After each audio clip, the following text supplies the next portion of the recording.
अस्सलाम वालेकुम नाज़रीन, आप देख रहे हैं स्टेट क्राफ्ट और मैं हूं सैयद मुज़म्मिल शाह। इससे पहले कि हम सियासी गुफ्तगू का आगाज़ करें, यहाँ पर मानसून की बारिशों और इससे होने वाले अफसोसनाक नुकसानात की बात करेंगे। NDMA यानी नेशनल डिज़ास्टर मैनेजमेंट अथॉरिटी के मुताबिक 26 जून से 15 जुलाई तक होने वाली बारिशों में 116 अफराद जाँ बहक जबकि 253 अफराद ज़ख्मी हो चुके हैं। इन मानसून बारिशों से सबसे ज़्यादा जानी नुकसान सूबा पंजाब में हुआ, जहां बारिशों और अर्बन फ्लडिंग के बायस 44 कीमती जानें ज़ाया हो चुकी हैं। इन बारिशों से होने वाले माली नुकसानात की अगर बात की जाए तो कोई मैकेनिज़्म ना होने के बायस इसका तयन करना मुश्किल है। अब अगर सियासत की बात करें, कल अलीमा खान साहिबा ने जो गुफ्तगू की और बानी तहरीक इंसाफ के एक्स अकाउंट से जो पैगाम नशर किया, इनमें जिस तरह के इल्ज़ामात लगाए गए, इसको अगर कुछ दिनों पहले वाली वज़ीर आला अली अमीन गंडापुर की प्रेस कॉन्फ्रेंस से कंपेयर किया जाए तो यूँ लगता है कि Tehreek Insaf good cop bad cop खेल रही है।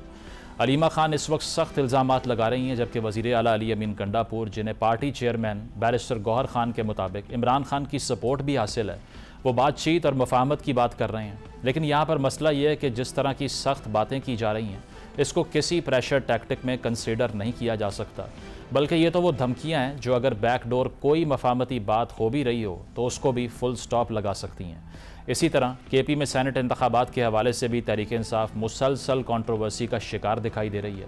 पहले मिर्ज़ा मोहम्मद आफरीदी को सेनेट टिकट देने या ना देने पर हमने एक ड्रामा देखा, जबकि अब बैरिस्टर सैफ टिकट मिलने की तस्दीक कर चुके हैं। इसी तरह सेनेट इंतखाबात के लिए 4 जुलाई को इलेक्शन कमीशन के सेक्रेटरी खैबर पख्तूनख्वा असम्बली के नाम एक ख़त में ये दरख्वास्त कर चुके हैं कि सूबाई असम्बली का इजलास बुलाकर मखसूस नशिस्तों पर मुख्तलिफ अरकान की हल्फ बर्दारी के इंतज़ामात किए जाएँ ताकि सेनेट की खाली नशिस्तों पर 21 जुलाई को इंतखाबात करवाए जा सकें। लेकिन स्पीकर खैबर पख्तूनख्वा असम्बली बाबर सलीम स्वाति ने इलेक्शन कमीशन को जवाबी ख़त में यह लिखा कि चूँकि इजलास मुलतवी है, इसीलिए जब इजलास दोबारा शुरू होगा तभी हल्फ बर्दारी मुमकिन होगी। अब इस जवाब से तो यही लगता है कि PTI की सूबाई हुकूमत सेनेट इंतखाबात में रोड़े अटकाने की कोशिश कर रही है। क्या ये कोशिशें किसी आइनी बहरान की तरफ जाएंगी? इन तमाम मौज़ूआत पर गुफ्तगू का आगाज़ करते हैं। पैनल हमारे साथ मौजूद है। मोहसिन बेग साहब ज्वाइन कर रहे हैं, शौकत पराचा साहब मौजूद हैं। आप दोनों सीनियर सहाफ़ी हैं, तजिया निगार हैं। बहुत बहुत शुक्रिया आप दोनों का। बेग साहब, आपसे आगाज़ करना चाहूँगा। एहतजाजी तहरीक का हम काफ़ी अरसे से सुन रहे हैं। गालिबन ईद उल अज़हा से पहले ये कहा गया था कि ईद के बाद तहरीक चलेगी। अब वो डिले होती होती 5 अगस्त का जब ऐलान हुआ और अलीमा खान साहिबा ने कहा कि पीक पर पहुंचाएंगे 5 अगस्त को इस तहरीक को, तो गंडापुर साहब ने 90 रोज़ का ऐलान कर दिया। पार्टी का जो बयानिया है उसमें क्लैरिटी की कमी है या कंसेंसस नहीं है? आलिया हमज़ा साहिबा के साथ जो हुआ वो भी आपने गालिबन देखा होगा। तो क्या समझते हैं कि ये जो एहतजाज करने का प्लान हो रहा है, ये सिर्फ ख़बरों की हद तक है या ऑन ग्राउंड भी कुछ करने की कैपेसिटी है इस करंट लीडरशिप में तहरीक इंसाफ की? बहुत शुक्रिया। बेसिकली तो मेरे ख्याल में कोऑर्डिनेशन की कमी भी है और नेचुरली गंडापुर साहब ने थोड़ी सी अपने आप को इजी किया, अपनी गवर्नमेंट को इजी किया और वो तहरीक लेके पंजाब और लाहौर में आ गए और नेचुरली जो इनको रिस्पांस पंजाब से या बाकी प्रोविंस से चाहिए वो तो शायद नहीं मिल रहा, इसीलिए उन्होंने इसको पोस्टपोन भी किया। तहरीक कि कुछ जो भी तारीख पॉलिटिकली चले उसके कुछ मकासद होते हैं। यहाँ मकासद बहुत ही हमें मशकूक टाइप के हैं कि जी बानी को रिहा कर दिया जाए, तो वो तो नेचुरली नहीं हो सकता। वो कोर्ट के ज़रिए जो रिलीफ मिलेगा और जो भी ये ऐलानात कर रहे हैं 5 अगस्त के और 90 दिन के, नेचुरली इनको पता है कि इस तारीख में लोगों ने उस तरीके से शिरकत नहीं करनी। अभी हालात कुछ पॉलिटिकली स्टेबल हुए हैं और वो ये समझ रहे हैं कि हमें इग्नोर कर दिया गया और हम बिल्कुल लेफ्ट ओवर हो गए, जिसमें कि काफ़ी हद तक हकीकत भी है। तो मैं ये समझता हूँ कि इस तारीख का ना तो कोई सिरे से कोई ऐसा वजूद नहीं होगा सिवाय बयानात की हद तक, और पब्लिक उस तरीके से पार्टिसिपेट भी नहीं करेगी जब तक आप उसके कोई वाज़ेह मकासद को अवाम के सामने ना रखें। केसेस जो हैं और जिन केसेस में वो अंदर हैं और जो बाकी अंडर ट्रायल हैं, नेचुरली वो क्रिमिनल नौयत के हैं और उसमें बज़ाहिरन तो काफ़ी चीज़ें वाज़ेह है कि वो केस जो है वो ठीक लग रहे हैं। इन्होंने तोशाखाना केस हो, तोशाखाना 1 हो या जो 190 मिलियन पाउंड के जो केसेस हैं बड़े क्लियर हैं, उसमें क्लैरिटी इस हद तक है कि इनके पास जवाब देने के लिए नहीं है। अभी जो प्रोसिक्यूशन गई बानी से पोलोग्राफिक टेस्ट लेने के लिए, अगर ये इतना ही मुर्शिद सच पे है तो उसको टेस्ट देने में क्या एतराज़ हो सकता था। अच्छा, तो नेचुरली क्योंकि मुर्शिद जो है वो आधे घंटे में अपनी गुफ्तगू से बदल जाते हैं, इसीलिए दुनिया उन पे ट्रस्ट भी नहीं करती। और वो नहीं तो बेग साहब, ये गंडापुर साहब जो कह रहे हैं कि अगर 90 रोज़ में कुछ ना कर पाए सियासत छोड़ देंगे, तो ये हाई स्टेक गेम नहीं बन गई उनके लिए भी? इसके बाद कौन ट्रस्ट करेगा उनको अगर कुछ ना कर पाए तो? ये बयानाती की हद तक है, कौन सियासत छोड़ता है कौन उहदे छोड़ता है। हमारे यहाँ तो ये रवायत ही नहीं है। जो कहा 90 दिन में लोग भी भूल जाते हैं, और ये हुक्मरान ऐसे हैं कि कह के अपनी बात पे तो कभी पूरा उतरे नहीं। अगर उतरते तो मुल्क की यह हालत ना होती और सियासत की यह हालत ना होती जो आज आप देख रहे हैं। तो मैं ये समझता हूँ 90 दिन के बाद भी कुछ नहीं होना, सारे पुरानी सैलरी पे ही काम करेंगे और बयानात देते रहेंगे। ठीक है। पराचा साहब, ये अंदरूनी इख्तलाफात ही आपको सबसे बड़ा मसला लगते हैं PTI के राह में, या फिर स्पेस नहीं है? अब चूँकि एक और मिसाल आप ले लीजिए, पख्तूनख्वा की जो असम्बली है, अब मखसूस नशस्तों पर जो अरकान मुंतखब हुए उनकी हल्फ बर्दारी मुकम्मल नहीं हो रही। अगर वो टाइमली नहीं होती तो एक क्राइसिस पैदा हो जाएगा, लेकिन उसमें भी गालिबन यही कहा जा रहा है कि ये उस तरह से कैरी आउट नहीं हो सकेगी PTI की फेवर में। और आगे सेनेट के जो इंतखाबात हैं पख्तूनख्वा के लिए, वो भी एक बड़ा क्वेश्चन मार्क है कि सारी अपोजिशन ने मिल के उसको कंटेस्ट करने का फ़ैसला कर लिया है।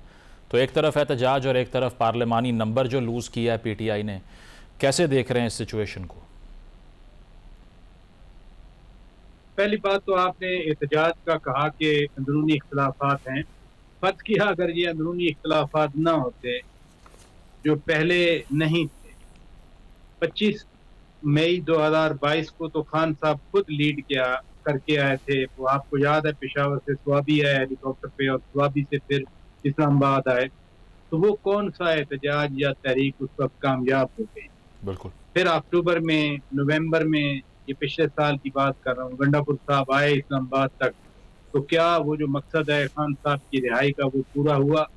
और वैसे भी आलिया हमजा साहिबा मोहतरम हैं, पंजाब की चीफ ऑर्गेनाइजर हैं, लेकिन वो कोई मैस मोबिलाइजर तो नहीं है कि जिनकी ना होने से या होने से कोई फर्क पड़ेगा।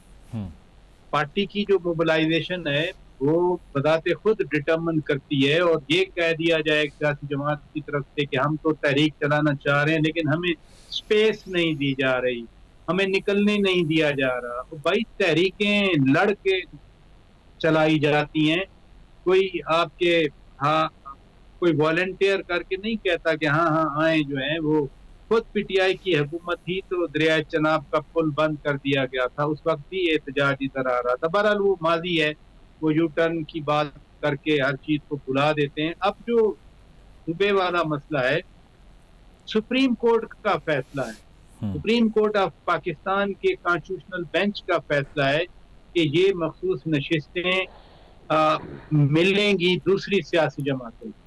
ये PTI तो जमात नहीं है, उसको नहीं मिल सकती। ये सुप्रीम कोर्ट ने नहीं कहा कि ये वैकेंट रखी जाए, बल्कि उन्होंने, जो सुप्रीम कोर्ट का फैसला एक्सप्लिसिट है, मुझे उस पर बात करने की जरूरत नहीं है। हाँ, जो सूबाई असेंबली का इजलास नहीं बुलाया जा रहा, उसके मेरा ख्याल है कानूनी और आईनी पहलू हैं। मसलन पेशावर हाई कोर्ट में पिटीशन आ गई, पहले भी पेशावर हाई कोर्ट का फैसला था जो कि सुप्रीम कोर्ट में गया, सुप्रीम कोर्ट ने फिर उस पर एक फैसला दिया, फिर उसको चैलेंज किया गया। अब तो इलेक्शन कमीशन पे छोड़ा गया था कि आप फैसला करें। इलेक्शन कमीशन ने परसों जजमेंट रिजर्व की, कल अनाउंस कर दिया। अब तो वो जो नंबर्स हैं कि किस पार्टी को कितने कितने जाने हैं, ये डिले नहीं हो सकता। आईनी और कानूनी रास्ता जो है, सुप्रीम कोर्ट का ऑर्डर है, मैं फिर कहूंगा, वो अगर आज नहीं होता, कल नहीं होता, सूबाई असेंबली का सेशन इंडेफिनेट पीरियड के लिए वो भी मौखर नहीं किया जा सकता।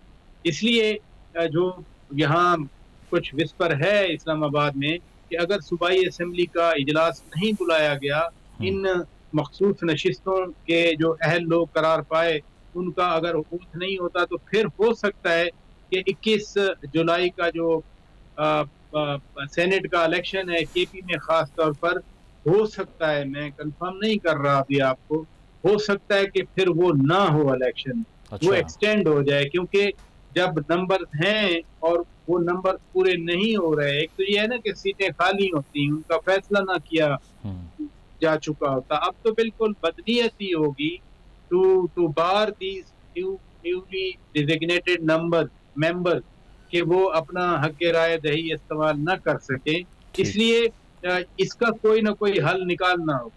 तो पार्टी को कंट्रोल करना पड़ेगा इस सिचुएशन को। मोहसिन बेग साहब, ये डिसइंटीग्रेशन तो अब वाज़ी है, जिस तरह से इमरान खान साहब की जो बहन है रुबीना खान साहिबा, उन्होंने कहा कि जुल्फ़ी बुखारी साहब धोखेबाज हैं, वो कैसे वर्जन दे सकते हैं पार्टी का, बाकी जो लीडरशिप है वो भी आपस में लड़ रही है।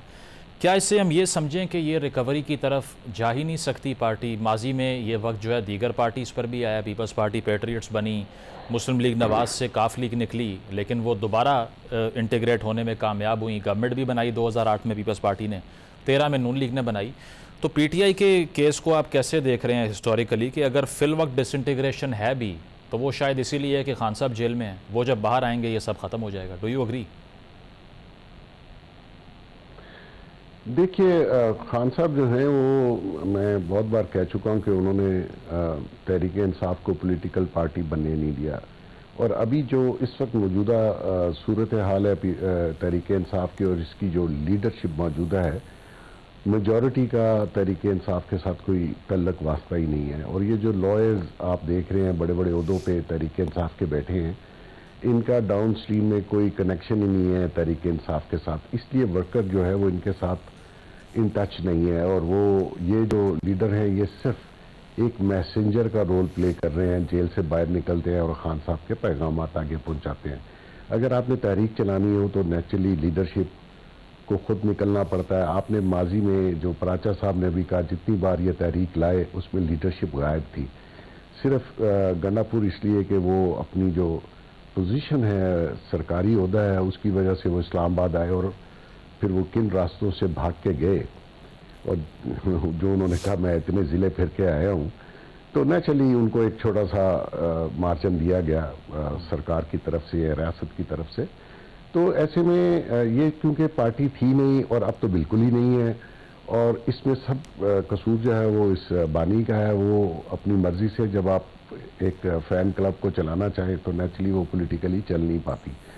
ऐसी सूरत में जो अभी जो इजलास नहीं बुला रहे तो उसके कॉन्सिक्वेंस बड़े सख्त होंगे। नेचुरली इनको पता है कि जो लोग एमपीए अपॉर्चुनिस्ट आए इस इलेक्शन में जीत के, और ये मैं आपको बताऊं हिस्टोरिकली जो केपी असम्बली है ये 2 बार सेनेट के लोगों को इलेक्ट करेगी, हिस्टोरिकली बड़ा कम हुआ है, क्योंकि एक ही टेन्योर में एक असम्बली सेनेट के मेंबरान को इलेक्ट करती है, लेकिन इस बार 2 होने हैं।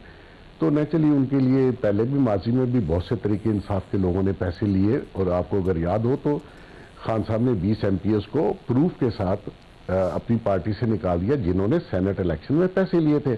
और अब भी मैं आज भी आपको बता दूं कि बहुत सारे पैसे एडवांस में दुनिया ले चुकी हुई है, और इनको पता है कि जब सेनेट का इलेक्शन होगा इनके 5 या 7 मेंबर बनने थे, वो नहीं बन पाएंगे अनटिल कि वो जो इनके तरीके इंसाफ के सेनेट के कैंडिडेट है वो भी मुकाबले में उतने ही पैसे अपने लोगों को दें। मुफ्त में तो कोई वोट देता नहीं है इस मुल्क में। तो ऐसे में मैं समझता हूं कि एक टूट फूट का शिकार है, वाज़ा पॉलिसी नहीं है। खान साहब खुद कन्फ्यूजन का शिकार है, उनको खुद समझ नहीं आ रही कि मैंने आज क्या करना है और कल क्या करना है और परसों क्या करना है। तो ऐसे में ये सारे ही कन्फ्यूजन का शिकार है। उस कन्फ्यूजन में जो उनके मेंबर पार्लियामेंट हैं सूबाई असम्बली के, वो नेचुरली वो चाहेंगे कि वो अपना फ्यूचर सिक्योर करें। पता नहीं नेक्स्ट टाइम उनको टिकट मिलती है, क्योंकि उनका पार्टी के साथ वो वास्ता तल्लक नहीं था। तो वो हालात पीटीआई की उस तरीके से पॉलिटिकली तो फेवर में नहीं है। सही, तो पॉलिटिकली हालात फेवर में नहीं है, और साथ आपको कन्फ्यूजन का भी मसला आप कह रहे हैं। प्रोग्राम में एक ब्रेक शामिल करते हैं, ब्रेक के बाद वापस आएंगे। Stay with us.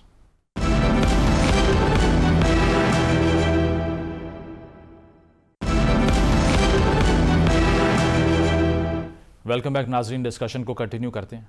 पराचा साहब, ये अगर हम पीडीएम की जो तहरीक है उसको ज़रा रीविज़िट करें तो बेशक तहरीक इंसाफ के इल्ज़ामात अपनी जगह के उस वक्त की बाजवा साहब के अंडर इस्टेब्लिशमेंट न्यूट्रल हो गई, इसीलिए हमारी हुकूमत गिर गई।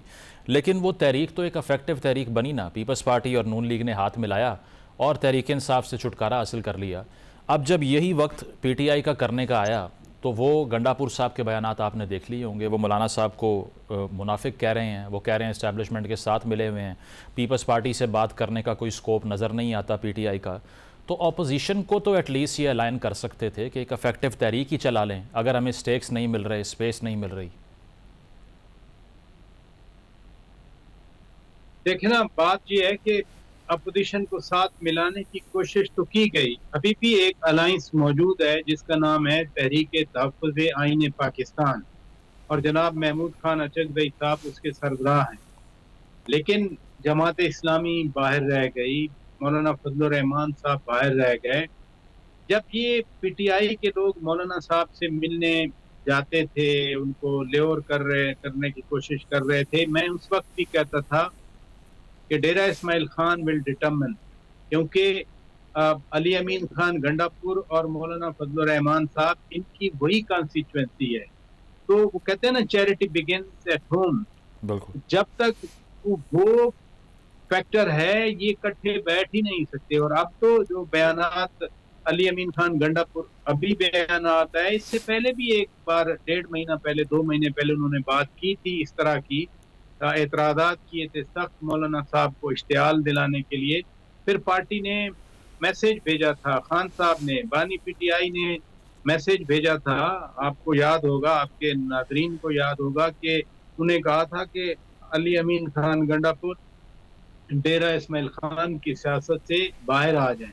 लेकिन वो पॉसिबल नहीं होता। कोई भी सियासतदान हो, अगर उसकी कॉन्स्टिट्यूएंसी का पहली कंसिडरेशन उसकी कॉन्स्टिट्यूएंसी है, कॉन्स्टिट्यूएंसी नहीं है तो फिर आप ना एमपी हैं, ना आप एमएनए हैं, चीफ मिनिस्ट्री तो बहुत दूर की बात है। तो हर पॉलिटिशियन जो भी हल्के वाला है, उसकी पहली कंसिडरेशन अपनी कंस्टिट्यूएंसी पे है। तो इसलिए मैं बार बार कहता रहा कि ये अलायंस नहीं हो सकता। और अभी जो जो जो जिस तरह की लैंग्वेज यूज की अली अमीन खान गंडापुर साहब ने, या जो गुफ्तगू फरमाई या अलकाबात से नवाजा, वो इश्तियाल दिलाने के लिए है कि नहीं भाई, ये तो दरवाजा बंद करना चाहिए, इस दरवाजे को हमेशा के लिए बंद कर दिया जाए।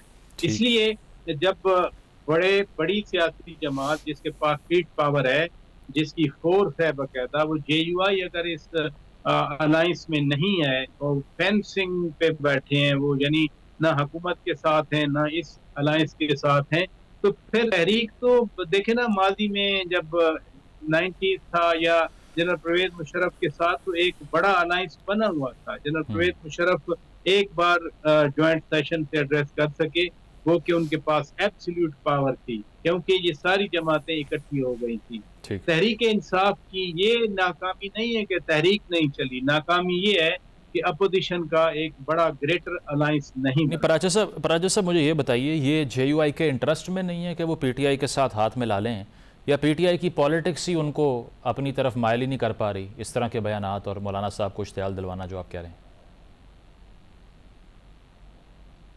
मौलाना साहब इत्तेहादों में रहे हैं, आपको याद है वो 80s में, आपको खैर नौजवान है, आपने पढ़ा तो जरूर होगा, movement for restoration of democracy, MRD का वो हिस्सा थे।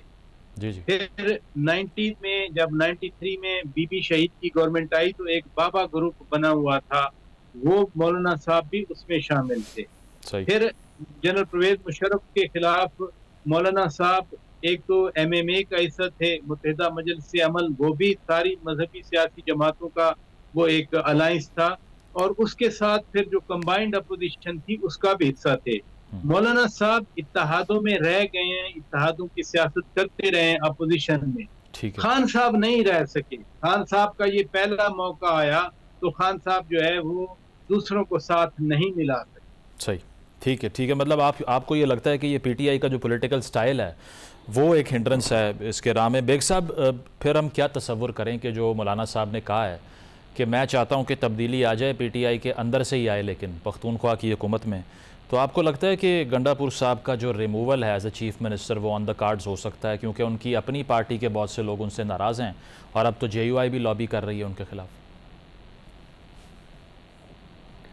देखिए, ये बात जहाँ से भी निकली मुजम्मल साहब, तो मैं इस हक में हूँ कि गंडापुर को अभी रिमूव नहीं करना चाहिए कोई भी तरीका इख्तियार करके। और मौलाना ने जो बात कही कि इनके अंदर से ही कुछ हो तो हो, लेकिन अंदर से भी हो जाएगा। आप सेनेट के इलेक्शन होंगे तो इसमें आप रिजल्ट देखिएगा कैसा निकलता है। तो वो एक किस्म का वोट ऑफ नो कॉन्फिडेंस होता है। लीडरशिप जो चीफ मिनिस्टर होते हैं वो सेनेट के इलेक्शन में जमात को लेके जाते हैं, और जो भी कैंडिडेट उनके हों उनको इलेक्ट करवाना चीफ मिनिस्टर का काम होता है। तो इस वक्त तो हालात ये हैं कि आधे से ज़्यादा लोग तो उनकी बात सुनने के लिए तैयार नहीं है गंडापुर साहब की। अब दूसरी बात आ जाती है कि आया उनमें ये सलाहियत है पीटीआई वालों में कि वो लोगों को जोड़ के साथ रखें अपनी जमात के, और देन अपोजिशन के लोगों को, क्योंकि खान साहब सोलो फ्लाइट के आदी हैं। वो समझते हैं जो मैं हूं वो कोई दुनिया में और कोई है ही नहीं, मेरा जो खून है उसका कलर ब्लू है, इसलिए मुझे किसी की जरूरत नहीं है। तो अब जो अलायंस है इलेक्शन या इलेक्शन के बाद, ये बड़े ही कमाल की चीज है पॉलिटिक्स के अंदर, और इसमें आपने अपने हम नहीं बेग साहब, अभी ये जो आपने ब्लू ब्लडेड होने की बात की है, ये 2 साल की जेल के बाद भी ये व्यू चेंज नहीं हुआ होगा आपको लगता है? मैन्युफैक्चरिंग फॉल्ट है जी, और इस उम्र में लोग तब्दील नहीं होते जिस उम्र में बानी है। तब्दीली की भी एक उम्र होती है जिसमें आप अपना माइंडसेट बदल सकते हैं, आप अपने ख्यालात बदल सकते हैं, आप बेहतरी की तरफ जा सकते हैं। ये वो शख्स है जो स्टेट सीधा एक प्लान करके सोच सकने की सलाहियत नहीं रखता। इसकी जो किसी चीज़ को फोकस करने की टाइमिंग है वो 2 या 3 मिनट से ज़्यादा नहीं है। मैं तो इसको जानता हूँ, इसलिए मैं ये बात कर रहा हूँ। और वैसे भी मेडिकली अगर आपने चेक करना हो तो चेक भी करवा सकते हैं। तो ऐसे हालात में जब आप मुख्तलिफ सुबह उठ के बयानात और मुख्तलिफ जावियों से आप अपनी इंस्ट्रक्शंस पास करते हैं, तो इसका मतलब यही होता है कि आप कहीं पहुंच नहीं पाएंगे। वरना इस वोट और सपोर्ट के साथ आप जेल में नहीं रहते, आप अपनी एग्जिट रास्ता बनाते हैं, आप निकलते हैं, लोगों को साथ जोड़ते हैं। ये रोज वो बयानात देते हैं जिसके एग्जिट के कोई चांसेस नहीं है। अगर आप जेल में बैठ के समझे कि मैं कोई इनकलाब ले आऊंगा, तो आप बाहर बैठ के नहीं ला सके तो जेल में कहां से लाएंगे? सही। तो ये सारी बातें इनके नेगेटिव जाती हैं कि आप लोगों को साथ मिला के चला नहीं पाते। लीडर कौन होता है? लीडर वो होता है जो लीड करता है और पीछे उसको उसके फॉलोअर्स होते हैं। बिल्कुल, ये वो काम मैं आप देख लीजिए कि अपोजिशन में रह के गवर्नमेंट में रहे और अपोजिशन का किरदार अदा किया। गवर्नमेंट में रहते हुए ये एहतजाज करते थे, इन्होंने अपने बजट में एहतजाज किया, हालांकि अपोजिशन का काम होता है। तो मकसद ये कि आप किसी को साथ मिला के चल ही नहीं सकते। ठीक, अब आप दूसरी एक मतलब मैं एक निजी सी बात करता हूं, आपने अपनी फैमिली आज तक नहीं चलाई, आपने अपना दोस्त कोई नहीं छोड़ा, आपने एहसान करने वाला जिसने आपको उसको नहीं छोड़ा आपने। तो ये आपका कैरेक्टर शो करता है कि you are very psychologically unstable man, कि मतलब बच्चे आपके पास नहीं है, वो कोई और उनको खिला पिला रहा है। अच्छा, ये भी कह रहे जी बच्चे आएंगे, मैंने कहा खुदा का वास्ता वो तो वो फ्लाइट नहीं लेंगे जो पाकिस्तान के ऊपर से गुजरती है, खुदा ना खास्ता इमरजेंसी में लैंड कर गई, उनको लैंड होना पड़ गया पाकिस्तान में, फिर क्या होगा? ये कहते हैं आएगा लीड करेगा। कौन लीड करेगा यार? वो देखें, जिस ये एक अमेरिकन सिस्टम है जिसमें अमेरिकन जो है गवर्नमेंट जो है बच्चों को स्टाइपेंड देती है, तो वहां की एक साइकी है। वो कहते हैं खाना पीना तो हमें सरकार देती है, माँ बाप कौन है? सही। तो वो भी बच्चे जिनको जिंदगी में पूछा नहीं, जिनको कभी कोई खाना वाना नहीं खिलाया, वो आपके लिए आएंगे यार, वो उनके साथ रहेंगे जो उनको पाल रहे हैं, जो उनका सब कुछ कर रहे हैं। ठीक है, बॉटम लाइन ये है कि आप कह रहे हैं कि जो मुस्तकिल मिजाजी है वो नहीं है पीटीआई की पॉलिटिकल स्टाइल में। बहुत शुक्रिया मोहसिन बेग साहब, शौकत पराचा साहब हमारे साथ मौजूद। ब्रेक शामिल करेंगे, ब्रेक के बाद वापस आते हैं। Stay with us.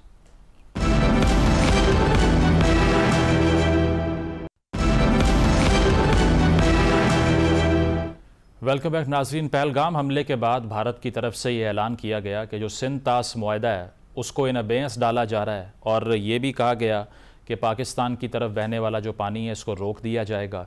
इस पर आलमी कम्युनिटी क्या सोचती है, क्योंकि ये जितना संजीदा और सीरियस मामला है, क्या इंटरनेशनल कम्युनिटी ये इदराक रखती है कि पाकिस्तान का रिस्पॉन्स इस पर बहुत सीरियस हो सकता है और बहुत बड़ा क्राइसिस पैदा हो सकता है, इस पर हम गुफ्तगू करते हैं। So joining us today is Richard Leiby. He is a journalist and a former Washington Post bureau chief as well. Thank you for being on the show. Well, discussing about the Indus Water Treaty, you know that the populace in Pakistan heavily relies on the source that is the Indus Water. And the recent endeavor by India to block the rivers, the western rivers specifically, how do you see this? Isn't this a treaty violation that India somehow agreed to?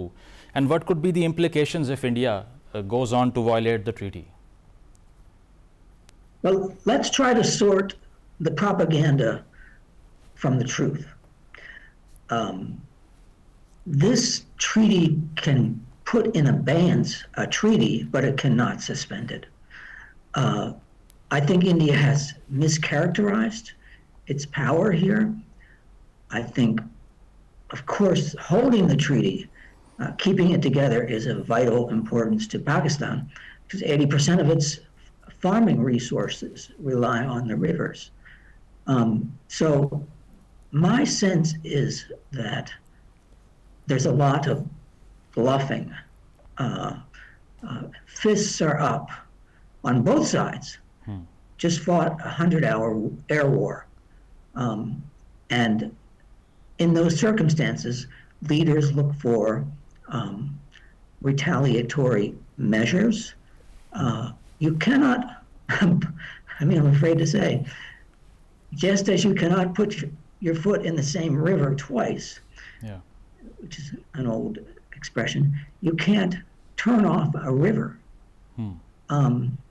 In my view, you can build hydroelectric dams, you can use water as a weapon of war by turning off the spigot somehow, depriving populations. But practically speaking, this controversy, I believe, must go to one of the authorities where the treaty is negotiated. No, but if those authorities are unable to impose something in a binding capacity, then how could we stop a state like India, which is disrespectful towards the international obligations that it has? That's a very good question.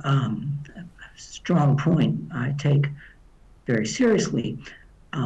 I have a fairly robust belief in the ability of even hostile actors to negotiate.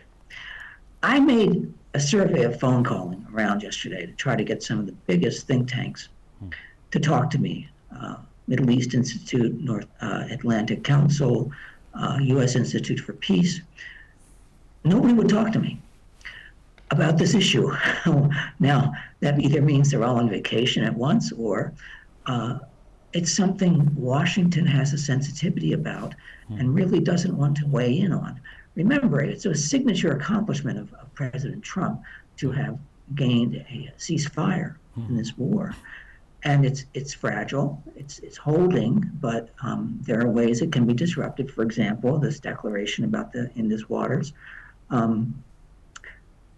My point being that there's a lot riding on that truce. And both nations are in a favored status with the United States. Pakistan, as you know, a major NATO non-partner. India has a designation that's similar, not NATO obviously, but so I think, the feeling I get, Washington wants to be above the fray here. And that doesn't mean anything particularly if fighter jets go up again. But I am sort of a optimist on this point. I see. Having done some done some reading on it. I'm an optimist. But Richard, do you think there has been a building frustration from the Indian side regarding the renegotiation of the treaty? Because they conveyed it, intimated us back in 2012, 2013, if I'm not wrong, that we have to renegotiate this. Pakistan refuses. Then after 2018, they again come up with a pretext of a false flag operation, and then they say Indus Water Treaty cannot go on, blood and water cannot flow together. And now yet again, do you think it's frustration, and they have calculated that because of the water scarcity in the region, they have to do something about this, but their hands are tied because they have committed us something which they can't step out of right now? Yeah, I mean, there have been 3 negotiations on this treaty in 60-some years, but it's fairly rare to try to unwind the watch, as it were. I mean, it is in place. They can be frustrated. Pakistan can be frustrated, and treaties can be broken. I mean, let's face it. You know, the United States had treaties with the American Indians. You know, we took over their lands. Not all those treaties were upheld completely. Anyway, you know, the Indians here have an independent nation state. They're not part of the United States.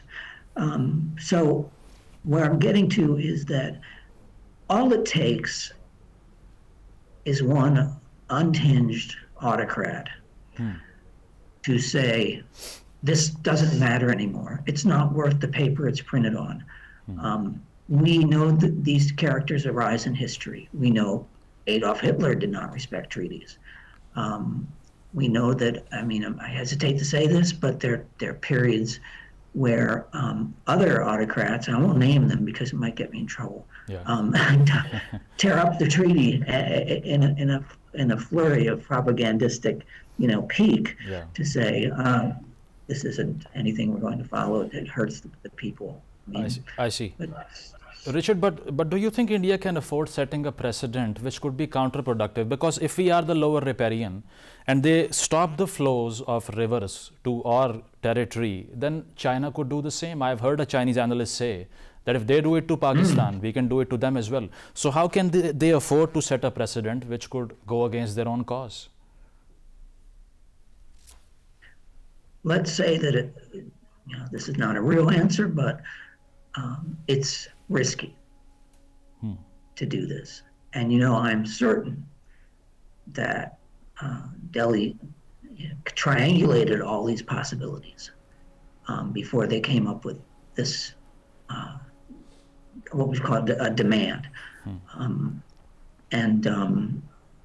Because, you know, nations have been in existence for a long, not in the case of India and Pakistan, not that long, but you know, the United States had a treaty with Tripoli in the 1700s when U.S. ships were being attacked by the pirates, by Barbary pirates. And that was one of the first treaties. It was called the Barbary Wars, if I'm not wrong, right? The first war that U.S. had to fight. You're exactly right about that. And we know that it's a you know, it's a durable mechanism for countries to solve their differences, even if politicians are hotheads and there are smarter people, cooler heads that prevail. We have a chemical weapons treaty. We have an environmental treaty. We have treaties to preserve civilian life. And the thing is, in war, you know, I've covered 3 of them, actually, if you think about it. I see. Civilians suffer the most. Who's going to suffer the most? The Pakistanis. 250-some million of them could feel the effects of this. And that is just not morally acceptable. On the last note, Richard, because Pakistan has been facing environmental catastrophes in 2022, we face the juggernauts of a massive flood, which kind of displaced millions of people. And now if we are deprived of our water share, things would get escalated to the point that this could be, as India claims, could be used as a weapon of war against us, weaponization of hydro resources. Do you think the international community realizes what is being done to us, and what could be the solutions to generate a debate globally that you can't just choke 240 million people living in a country just because you don't like a treaty to be in place? Well, I think your point is very well taken. But will the international community rally to this? It took 9 years to get this treaty in place with the before the 1960.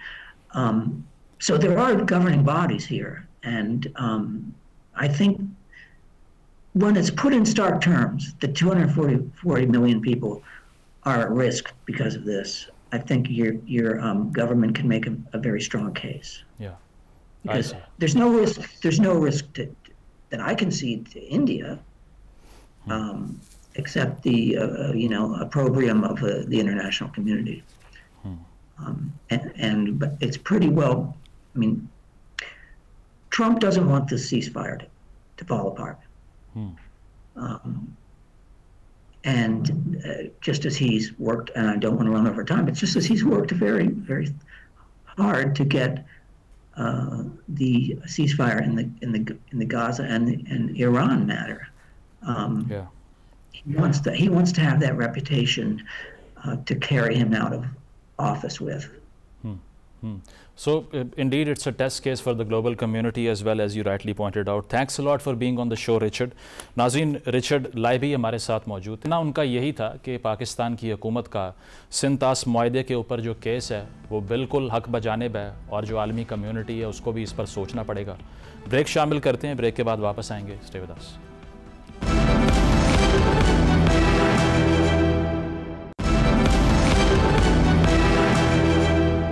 नाज़रीन, programme आपने मुलाहिज़ा किया, feedback ज़रूर दीजिएगा। इजाज़त दीजिए, अल्लाह हाफ़िज़।